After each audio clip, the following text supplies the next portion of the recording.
Hi, Jonathan York by Financial Partners, looking at investment markets. Welcome back to New Year 2025. Certainly looks like it's going to be pretty interesting.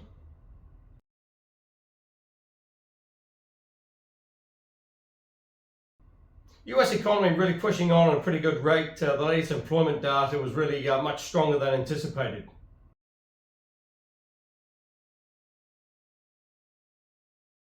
Came in at 256,000 jobs created versus expected 155.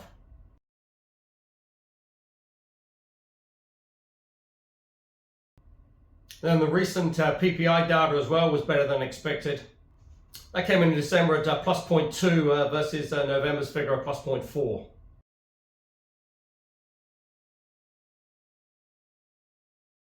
So really, given the pretty robust US economy and sort of falling inflation, really the Fed doesn't seem to be in any hurry now to increase the rate of rate cuts coming forward.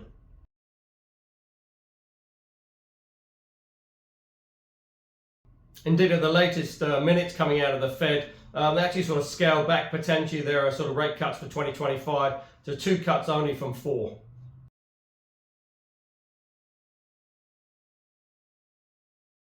Now, apart from the robust economy, one of the other reasons as well was potentially the inflationary implications of Donald Trump's presidency going forward.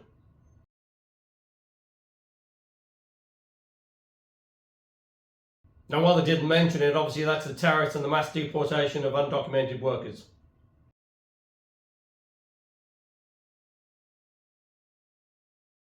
Because obviously tariffs are inflationary, they're an end cost to the end consumer, which is the US consumer, despite Trump coming out and saying he's going to set up an external revenue collection department that will collect the money from the foreign source.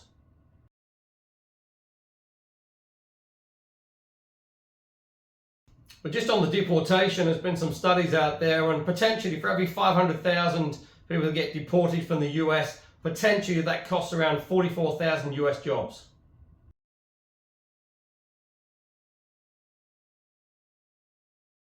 So if we was to deport 2 million people, that would cost over 170,000 jobs.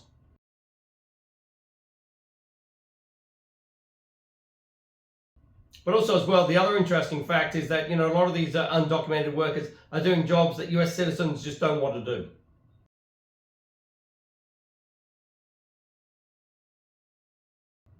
Now, quite interesting as well, US interest rates have nudged up, quite aggressively. 10 years up at 476.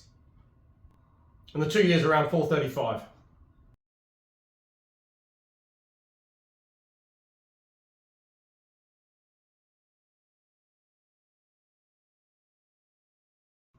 So if you look at where the Fed are targeting the Fed funds rate of 425 to 450, potentially we're sort of there now, and it's going to be interesting to see, just how many rate cuts we do see in 2025.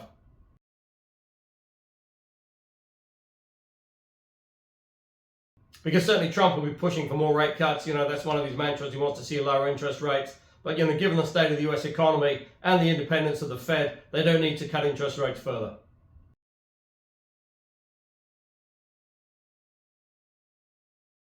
Now, politically as well, Trump has suffered a couple of setbacks.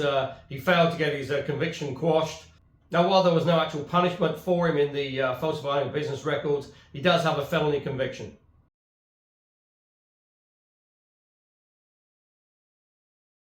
He also failed to get the publishing of Jack Smith's report.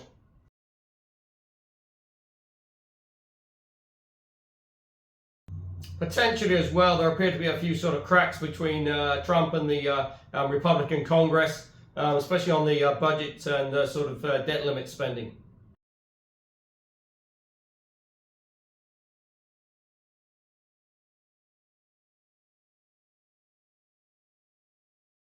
Oil was traded up, currently around sort of 73 bucks and change.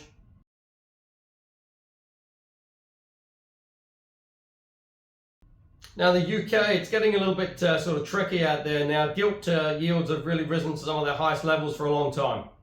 30-year gilt is at a 26-year high, and the 10-year gilt is at levels you haven't seen for 17 years.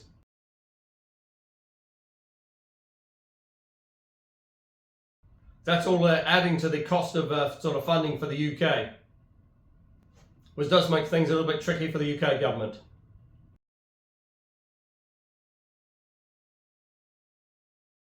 Now in the EU region, their inflation came in pretty much as expected at 2.4. That has just risen a little bit over the last sort of couple of months.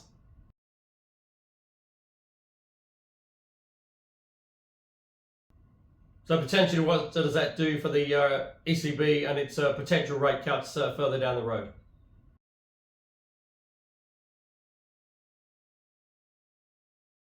Now, interesting in Australia, the Reserve Bank language has sort of changed slightly out there, and potentially now it's sort of pointing at rate cuts sooner rather than later.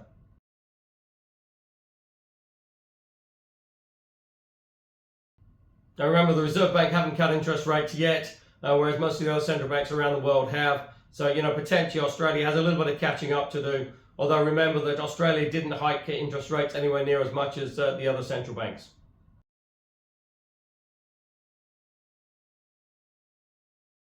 Now here in New Zealand, the latest GDP data was really pretty dire, came in at down 1% for the September quarter, but also as well a big revision downwards for the June quarter as well.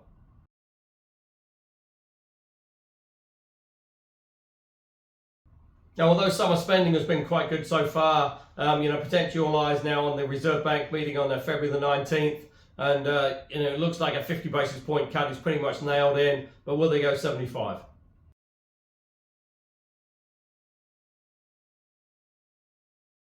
Because the other issue out there as well is that the New Zealand dollar is sort of falling. That's making imports a little bit more expensive, which potentially has some inflation implications.